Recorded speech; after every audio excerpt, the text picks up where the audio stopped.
الأولين والصلاة والسلام على أشرف الأنبياء والمرسلين سيدنا ومولانا محمد صلى الله عليه وسلم وعلى آله وصحبه أجمعين. أما بعد. Hadratul kiram, hadirin wal hadirat rahimakumullah, para jamaah bapak-bapak dan ibu-ibu yang saya hormati dan muliakan, teristimewa kepada keluarga besar masjid ataupun mushola dan juga majelis Al-Hidayah yang ada di lingkup Blok M dan sekitarnya perumahan Grand Cikarang Village. Berikut dengan reng-rengan Ketua DKM yang baru yang alhamdulillah tadi sudah menyampaikan sambutannya kepada kita semua, dan juga kepada keluarga besar majelis GCV yang alhamdulillah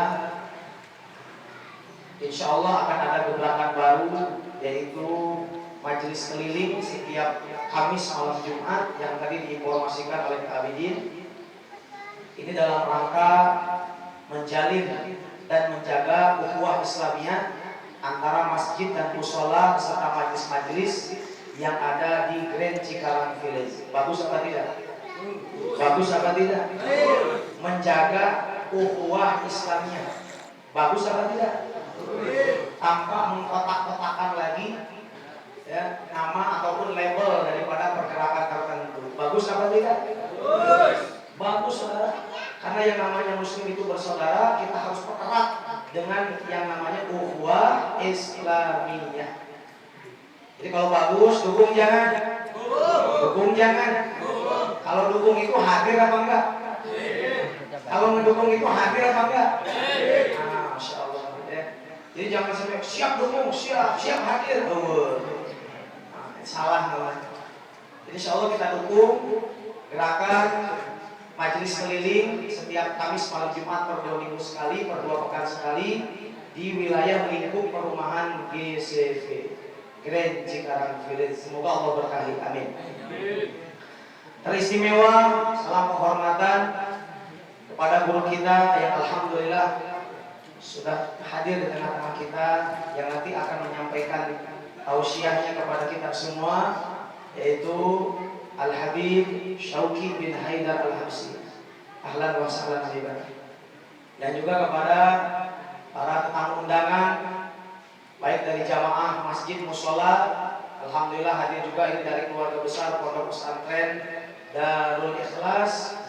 Dan alhamdulillah salah satu keluarga besar daripada almarhum guru besar kita Al-Habib Kiai Haji Arsyid Ibrahim MA bin Kiai Haji Azrail Ibrahim hadir di tengah-tengah kita, salah satu anak beliau.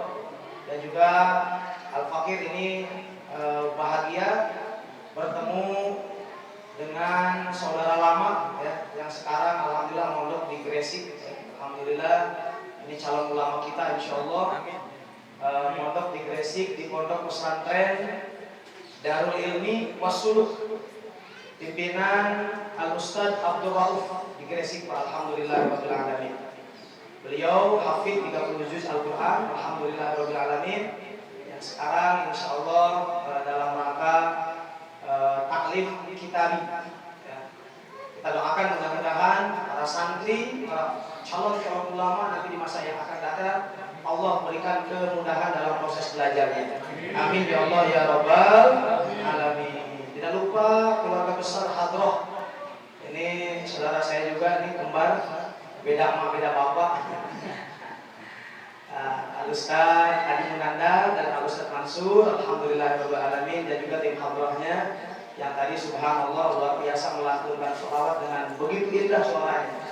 Dulu suara saya kayak begitu, sekarang udah keras ya, nggak tahu nih karena gabung di FPI atau bagaimana, wallahu a'lam. Jamaah rahmat Allah subhanahu wa ta'ala, Al-Fakir hanya sebatas sambutan saja ya, mungkin sambutan rasa ceramah kali ya. Nanti insya Allah tausiahnya guru kita Al-Habib kita insyaallah. Dan juga kepada jamaah ibu-ibu majelis taklim ya, yang sudah lama lockdown ya. Tahu ini ibu-ibu rindu nggak dengan majelis taklim ini? Oh alhamdulillah nyambung juga ini. Mudah-mudahan kerinduan ibu-ibu Allah pertemukan lagi dengan majelis-majelis taklim, amin. Ya Rabbal alamin. Begitu juga dengan kerinduan kita terhadap duduknya kita di majelis taklim berjamaah seperti ini. Karena tadi sedikit disebutkan ya, barang siapa yang mempermudah langkahnya menuju majelis ilmu, Allah akan mudahkan langkahnya menuju surga. Ini hadis ajib luar biasa, Pak. Ya, ajib luar biasa. Apa kata Nabi? Man salaka tariqan yaltamisu fihi ilman, sahalallahu lahu tariqan ilal jannah. Jadi barang siapa yang memudahkan langkah kakinya menuju majelis ilmu, majelis taklim, dimanapun itu berada, langkahnya ringan, langkahnya mudah, nggak ditelepon, nggak apa, cuma baca status orang datang, Pak. Cuma baca status, nggak diundang, nggak ditelepon, tapi baca status doang datang ke majelis taklim. Mudah langkahnya. Ini udah di WA, udah ditelepon, masih berat juga nih, masya Allah. Ya. Maka ini hadisnya jadi terbalik. Barang siapa yang berat langkahnya menuju majelis ilmu, nanti akan berat juga langkahnya menuju surga ya Allah. Nauzubillah dari.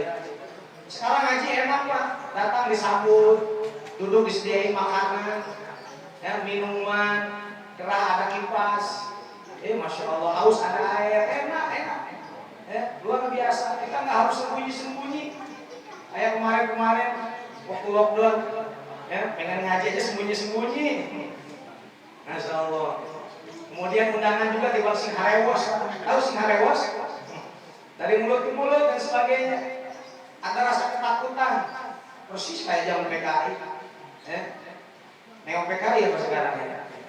Masya Allah. Jamaah rahmat Allah Subhanahu Wa Taala. Hari ini nikmat mudah.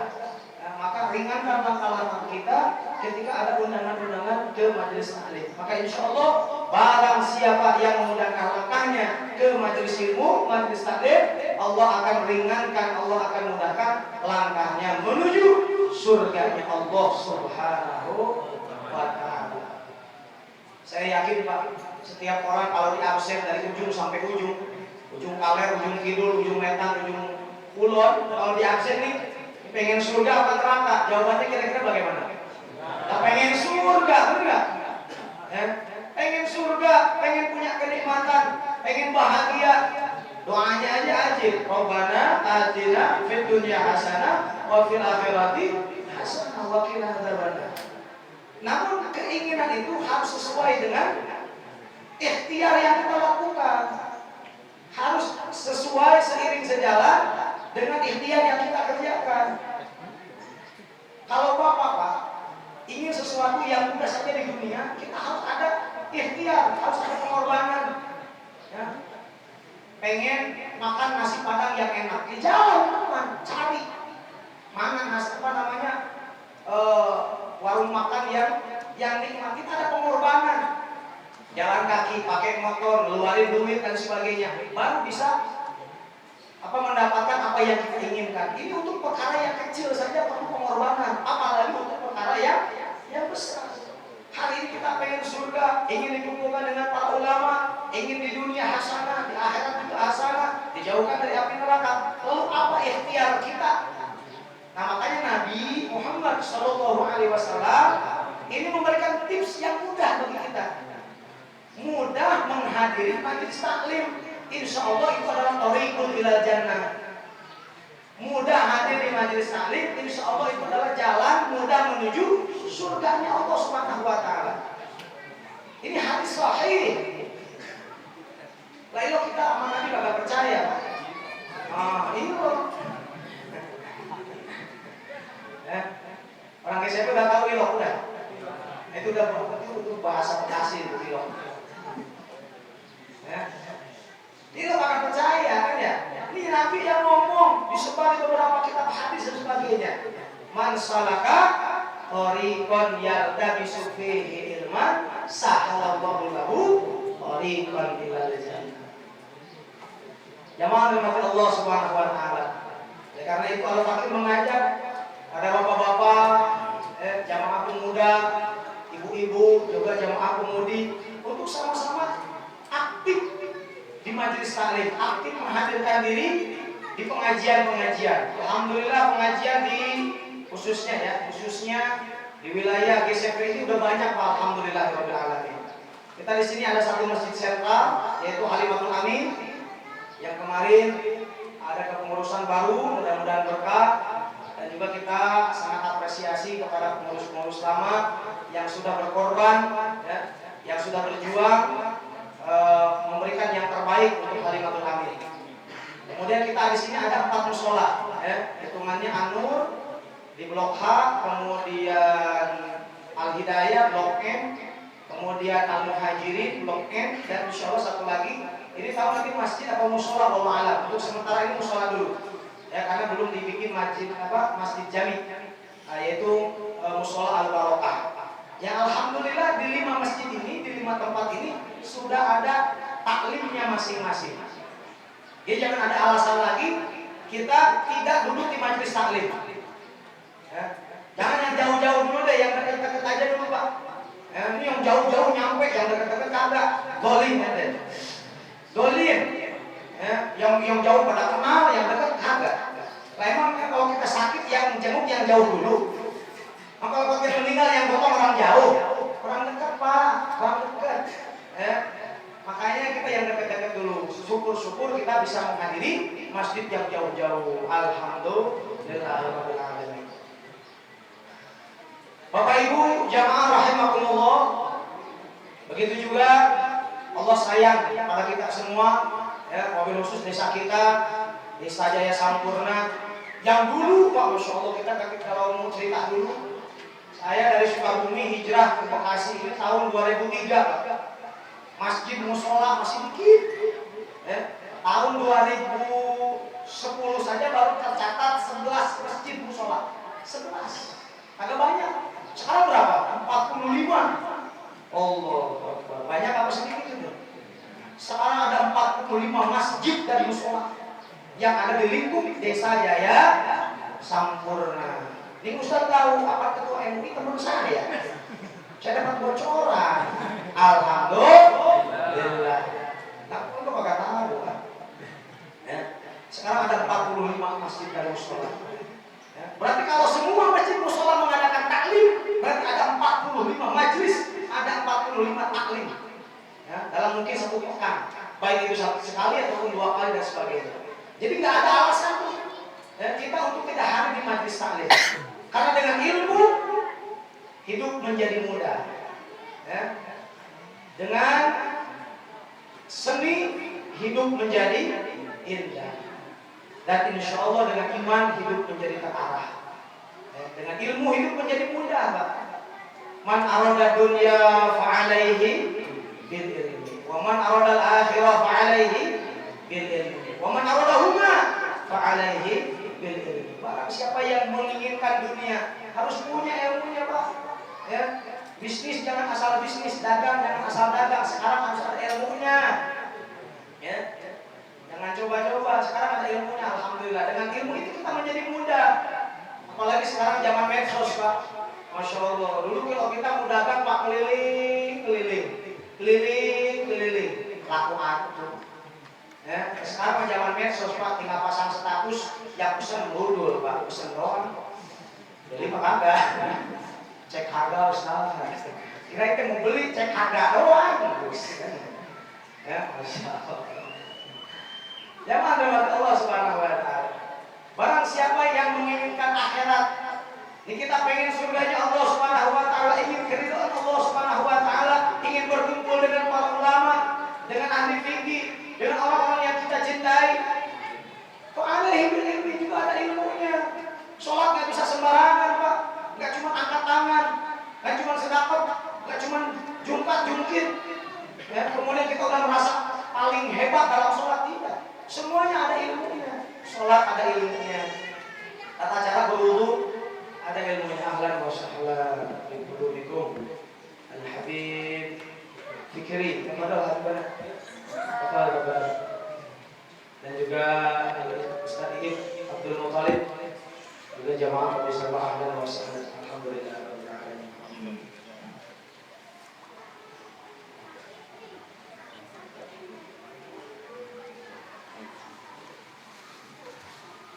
Lanjut. Lanjut. Barang siapa yang menginginkan akhirat, maka harus ada ilmunya. Ya, sholat nggak asal sholat, wudu nggak asal wudu, tayamum nggak asal tayamum. Kalau majlis-majlis seperti ini, Pak, ini majlisnya majlis umum, hanya untuk membangkitkan giroh saja. Ya. Nanti idealnya ataupun intinya pengajian kita adalah di majlis-majlis ilmu yang diadakan setiap hari mungkin. Setiap 2 hari sekali kita duduk, buka kitab, mencatat, merekam dan lain sebagainya. Ya. Apa itu bab wudu, apa tayamum, pembatalan wudu, pembatalan tayamum dan lain sebagainya. Sampai ada orang, Pak, Masya Allah, ketika saya minum kopi, saya mau sholat, saya kumur-kumur, Ustaz nggak wudu lagi. Emang kenapa? Saya bilang, kan tadi ngopi. Emang kenapa? Kan kopi batal wudu, Ustaz. Lah kata siapa? Ngopi katanya batal wudu. Ya kali Ustaz, ya tebak-tebakan deh jadinya. Masya Allah.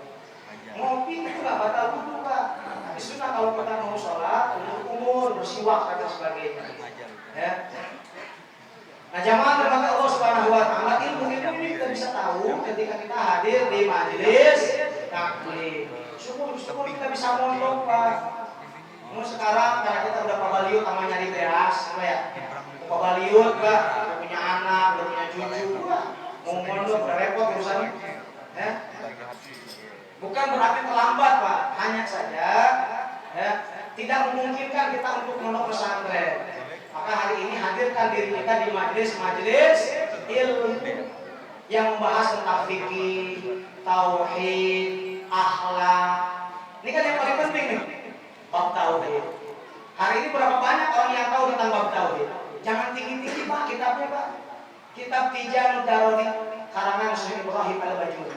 Gak usah tinggi-tinggi dulu. Minimal Tijan Daroni belum khotam, udah jauh-jauh rame. Ya. Tangga ke-1 nggak dipijak, tangga ke-2 nggak dipijak, kocak ke tangga ke-5 jatuh. Ya, gitu. Rasa udah paling ma'rifat, itu udah sholat tuh. Aneh mah sholatnya diem. Aneh udah ma'rifat sama Allah Subhanahu wa taala. Ya. Bang jungkat-jungkat, kagak ma'rifat sama Allah kagak diterima. Masya Allah, sholat daim. Udah merasa paling ma'rifat. Kita ini orang syariat, Pak. Yang namanya syariat kelihatan. Jangankan kita, Rasulullah Sallallahu Alaihi Wasallam, orang yang paling mulia, yang sudah punya jaminan surga, sholatnya kelihatan apa enggak? Kelihatan apa tidak? Kelihatan, saudara. Apa kata Nabi? Shollu kama ra'aitumuni usolli. Sholatlah kalian sebagaimana kalian melihat sholat. Apalagi kita, belajar yang benar, belajar tauhid yang benar. Dulu di masjid-masjid suruh-suruh, ya pengajian-pengajian kita Masya Allah rame puji-pujian, puji-pujian wujud kita baqa mukhalafatul awadisi qiyamuhu binafsihi wahdaniyah qudrat irada ilmu hayat sama wa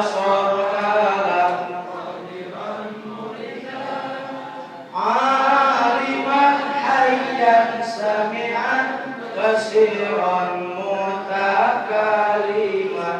Itu apaan tuh, Pak? Sifat yang wajib di Allah. Saya mau tanya, orang Islam yang sudah akil balik, berakal mukallaf, wajib nggak tahu tentang sifat Allah yang 20? Wajib tahu nggak? Wajib tahu. Kalau nggak tahu dosa apa tidak? Lah kok diam? Kalau nggak tahu dosa apa tidak? Kan wajib. Apa makna wajib? Ma wa'adallahu fa'ilahu bisawab wa ma wa'adallahu tarikahu bil qaul. Ini wajib, takrifnya wajib. Perkara yang dijanjikan Allah pahala apabila dikerjakan, perkara yang dijanjikan siksa oleh Allah apabila ditinggalkan. Hukumnya wajib. Ini wajib tahu nih. Wujud kita mau beserta artinya dan juga implementasinya dalam kehidupan sehari-hari. Kita kan mengenal ada aqidul iman. Ada berapa tuh? Ada 50 ya. Cuma untuk saat ini saya belum bisa menerjemahkan ke dalam bahasa Indonesia, Pak. karena dulu redaksinya Sunda. Ya. Nanti tolong kepada ustaz-ustaz muda ya, untuk bisa mentranslate ya apa namanya Aqoid Iman ini ke dalam bahasa Indonesia. Ya. Kan nanti kalau yang bahasa Sunda nanti di perumahan yang nyambung-nyambung yang enggak gitu ya. Ini yang 20 wajib di Gusti Allah. Ini banyak yang hafal, Pak. Tapi yang mustahilnya banyak yang enggak hafal. Ya? Adam, hudus, fana. Ini banyak yang enggak hafal. Kalau wujud kita Bapa Muhammad itu banyak yang hafal. Tapi yang mustahilnya banyak yang tidak hafal. Sama ini juga hukumnya wajib. Kalau kita nggak tahu, nggak belajar, dosa hukumnya. Dosa. Hukum. Belum sifat wajib yang di Nabi ada 4. Mustahilnya ada 4. Berlawanannya ada 4. Kemudian dimenangnya 1. Begitu dengan Allah Subhanahu wa taala. Wajib 20, mustahil 20, benang 1. Ini wajib. Nama 25 Nabi wajib kita ketahui. Ini nama artis hafal semua. Nama host hafal semua. Ini nama-nama Nabi nggak hafal. Masya Allah. Ini wajib kita ketahui. Oleh karena itu hadirkan diri kita di majelis-majelis ilmu, majelis-majelis taklim, agar kita insya Allah selamat di dunia dan selamat di akhirat. Jadi yang pertama yang wajib kita pelajari adalah bab tauhid. Ya, bab tauhid. Bagaimana kita beriman benar kepada Allah Subhanahu wa taala. Ya. Secara global kalimat tauhid adalah penjabaran daripada kalimat la ilaha illallah. Tidak ada Tuhan yang berhak disembah kecuali Allah Subhanahu wa taala. Kalau kita percaya dan yakin bahwa tidak ada Tuhan selain Allah, ini bab tauhid, Pak. Ya, maka la maujud illallah, la ma'bud illallah, la matlub illallah, la maqsud illallah. Ya, tidak ada yang wujud kecuali Allah, tidak ada yang wajib diibadahi kecuali Allah, tidak ada yang wajib dipinta kecuali Allah. Selama ini kita minta sama siapa, Pak? Kadang ke Allah, kadang ke tetangga, ya kadang ke bos. Kalau bos saya nggak ada, hancur hidup saya. Nah, emang bos saya siapa? Tuhan. Tuhan baru. Waduh, saya kalau nggak kerja Ustaz, mati saya. Lalu yang menghidupkan dan mematikan pekerjaan Allah Subhanahu wa taala. Punten Pak, hari ini kita MTS kadang-kadang. Tahu MTS? Murtad tanpa sadar. Murtad tanpa sadar. Masya Allah. Hari ini kita kalau punya masalah ngeluhnya harusnya sama siapa? Sama Allah Subhanahu wa taala, bukan di status. Ya. Kita ngeluh di mana? Di status. Perang rumah tangga ngeluhnya di mana? Di status. Biasa laki-laki goblok. Sudah rumah tangga 5 tahun nggak benar juga. Di status. Ganti suaminya, posting istrinya. Masya Allah. Nauzubillahi min dzalik. Lalu apa makna la maksud illallah kalau begitu? Maka hati-hati, Pak. Ya, jangan sampai kita MTS. Murtad tanpa sadar. Kalau kita punya masalah, adukan kepada Allah Subhanahu wa taala. Baru nyarekatnya, ini syariatnya, kita ngomonglah ke guru kita, orang-orang yang memang terpilih, ya, agar masalah kita cepat selesai. Karena sejatinya Allah qadirun ala kulli syai'in walakin lil ibadi ikhtiyarun. Allah Subhanahu wa taala berkuasa atas segala sesuatu, tetapi ikhtiar ini wajib kita lakukan. Nah, yang ketiga, yang wajib dipelajari ya, yang kedua, setelah kita mempelajari tauhid, maka kita belajar fikih, bab fikih. Ya. Bagaimana sholat yang benar, ya, sesuai dengan manhaj ahlus sunnah wal jamaah. Ya, ahlus sunnah wal jamaah ini bukan partai, bukan organisasi, tapi amalan. Apapun partainya, apapun organisasinya, kalau memang amalannya adalah ahlus sunnah wal jamaah, maka mereka lah ahlus sunnah wal jamaah. Ahlus sunnah, ahli sunnah tadi, ya, wal jamaah. Jadi orang-orang ini senantiasa mengamalkan apa yang disunahkan Nabi sama sunnah sahabat para nabi, ya, sahabat-sahabat Nabi dikerjakan, ya, walaupun tidak seluruhnya, tapi tidak meninggalkan seluruhnya. Berpeci ini hukumnya sunnah, gak wajib, Pak. Ya, makanya peci bisa warna-warni. Ada yang buntutnya, ada ada yang polos, ada yang putih, ada yang hitam. Fado silakan, yang penting peci, jangan helm. Ya, nah, kalau helm susah ntar sholatnya. Ya, aneh juga. Sunnah, ya, bukan wajib. Memakai sorban juga hukumnya sunnah. Ada pasalnya khusus. Ya. Barang siapa yang sholat menggunakan sorban, seolah-olah dia sholat 60 rakaat. Jadi 1 rakaat dibalasnya 60 rakaat. Coba itu. Ya. Nah kalau sholat nggak pakai sorban, 2 rakaat ya 2 rakaat. Ya, begitu juga dengan bersiwak.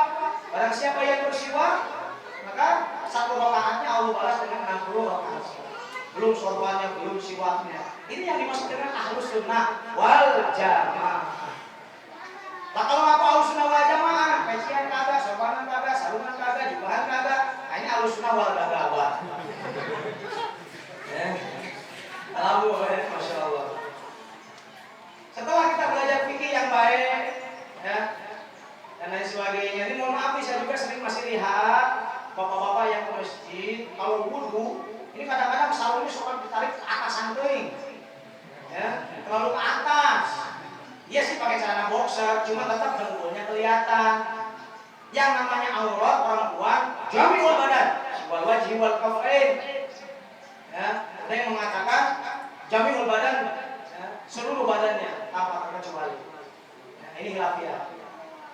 Laki-laki di luar sholat, di dalam sholat, auratnya ma baina surah warukban. Tapi lihat Pak, hari ini banyak ya yang laki-laki yang merasa mungkin ya saya udah auratnya sedikit. Kadang-kadang dengkulnya kelihatan, pahanya kelihatan. Iya kalau ke masjid rapi, alhamdulillah ya. Tapi giliran cuci motor, ya, boxeran doang. Ya, masya Allah. Ini yang tolong hati-hati. Ya, belajar pikir lagi yang baik, ya, kepada guru-guru kita agar kita selamat di dunia akhirat. Begitu dengan sholat, ya. Jangan sampai kita sholat bertahun-tahun, ya, kemudian ketika sholat apa namanya nih, jidat kita ini terhalang, ya, baik oleh rambut ataupun oleh peci, ya, terlalu ke bawah maksudnya. Ini kan terhalang. Sedangkan dalam bab sholat di dalam pasal sujud, ya, al-jabhatu makshufatun. Jadi ini jidat wajib terbuka, nggak boleh terhalang. Kalau tangan boleh terhalang, lagi musim dingin pakai sarung tangan boleh, dengkul boleh terhalang, kaki boleh terhalang. Tapi yang namanya jabhat alias jidat ini wajib terbuka. Ini bahasanya ada hanya di bab fikih, saudara. Jadi perlu. Begitu juga dengan ibu-ibu. Ya. Perhatikan ibu-ibu, sholat itu dia sujudnya ke sejadah atau ke mana? Sejadah atau ke mana? Halo ibu-ibu? Hah? Yang benar kalau sholatnya ibu-ibu, sujudnya itu ke sejadah apa ke mana? Sejadah. Tapi lihat banyak ibu-ibu yang karena memang mukanya gede, gober, jadi dia sujudnya ke mukena. Cek di bab fikih, mau fikih mana saja, kita mana saja, cek silakan. Tidak sah sujud kepada perkara yang berubah. Sorban contohnya, ini berubah karena dia ikut badan kita. Kecuali sudah makfon, sudah terlepas, kita pakai sorban copot, belum, dia udah nggak berubah lagi. Ya, kemudian kita sujud ke atas apa namanya ini sorban, maka sah sujudnya. Tapi kalau ini sorban masih ngikut-ngikut di badan, dia berubah, kadang ke atas, kadang ke bawah. Kemudian ini ngerumbe umpamanya. Pak, orang kalau nggak biasa pakai sorban ribet Pak. Benar. Kalau udah biasa main aja gitu. Ya. Umpamanya ini ngerumbe nih, kesujudan. Karena ini perkara yang berubah, tidak sah sujudnya. Tidak sah sujudnya, tidak sah sholatnya. Silahkan cek di fikih mana saja, di kitab mana saja. Kita nggak tahu kalau nggak taklim. Kita nggak tahu kalau nggak duduk di majelis salim bersama guru-guru kita. Maka ini perkaranya penting. Man amila bi ghairi ilmin ya'malu amaluhu mardudatun la tuqbal. Barang siapa yang beramal tanpa ilmunya, sholat tak pakai ilmu, ngaji tak pakai ilmu, mardudatun la tuqbal, ditolak dan diterima. Maka penting kita belajar agama. Kita belajar agama bukan harus jadi kiai, Pak Ika.